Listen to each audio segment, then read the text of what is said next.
Bonne nouvelle pour tout le monde, Google ouvre son moteur de recherche shopping à tout le monde. Donc comment ça marche? L'année dernière, il y a eu une amende de plus de 2 milliards concernant un abus de position dominante de Google. Ça a été confirmé en appel, c'est 2 milliards. Et depuis, Google doit ouvrir son shopping à tout le monde. Donc on appelle ça les CSS. Donc les CSS, ne pas confondre avec les cascades sheet style, donc les feuilles de style en cascade qu'on utilise pour créer des sites. Donc les CSS, en fait, c'est les comparison Shopping Service, donc CSS, Comparison Shopping Service. En français, on dit les services de comparateur de prix ou les SCP. Donc si vous allez aujourd'hui sur Google Shopping et que vous tapez par exemple, je vais taper dans mon moteur de recherche ici, je sais pas, lave-vaisselle, voilà. Donc on voit directement ici sur le côté Google Shopping. Là, j'ai une annonce par Google, par Keyad, par d'autres CSS en fait, différents, ici directement, ce qu'on n'avait pas il n'y a pas longtemps. Alors, c'est bien et c'est pas bien. C'est bien parce que, en fait, si vous voulez, vous pouvez passer par une agence. Donc Google a prévu de mettre en place un réseau de CSS partenaires, donc premier, avec du conseil. Donc c'est quand même Google qui dicte les lois de comment ça fonctionne.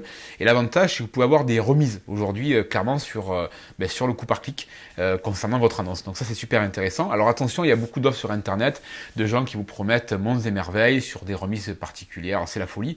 Alors déjà, ce qu'il faut savoir, c'est que un flux shopping, il a une vie. Vos annonces, elles ont une vie, il y a un EAN, donc il y a une antériorité, une autorité par rapport à tout ça.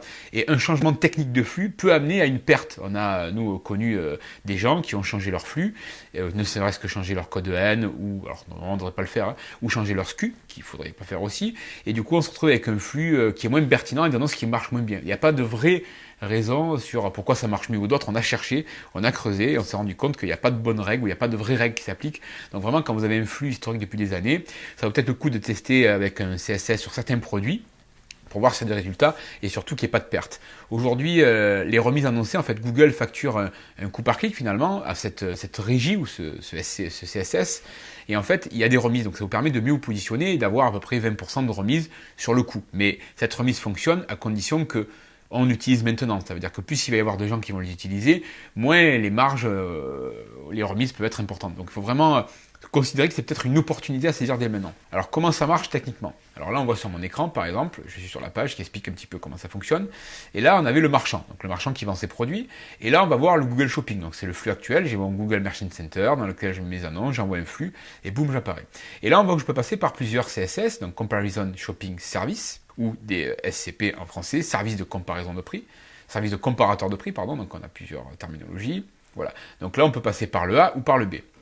Alors les questions fréquentes, c'est comment ça marche. En l'occurrence, là, si je propose un produit, d'accord, et que je passe par le CSS A, donc je suis le marchand 1, là, donc je passe par ce CSS, donc A, on va l'appeler A, et je suis le marchand. On voit que je place une enchère à 30 centimes, et ça va être le prix payé par le CSS quand il va y avoir une clique. Donc on voit que là, j'ai mes 4 concurrents, enfin mes 3 concurrents et moi-même, et on voit que je suis mieux positionné. Maintenant, autre exemple, scénario 2, je suis l'annonceur du produit, mais je passe par 2 CSS différents, donc par le CSS A et par le CSS B. D'accord? Et on voit que je suis à 30 centimes ici et 25 centimes là. Donc en fait, le Google nous dit qu'il va réussir à dédoublonner. Et effectivement, l'objectif, c'est de prendre celui-ci. Donc là, vous allez payer 30 centimes. Troisième cas, 2 produits de même annonceur qui apparaissent avec des CSS différents, mais les CPC max des CSS sont inversés. Donc là, on le voit. Moi, je suis ici, donc 30 centimes. Je suis là sur un CSB 40 centimes.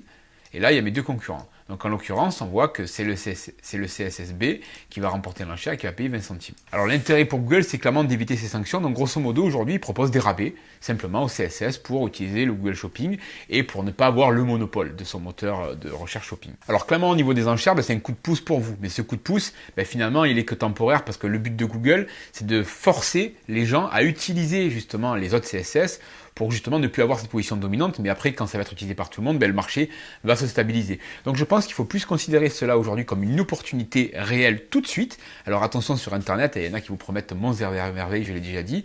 Donc vérifiez bien la partie technique, de telle façon à ce que vous ne perdiez rien, et profitez de cette opportunité.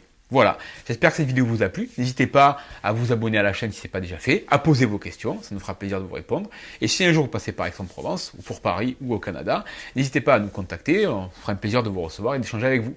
Merci et à bientôt.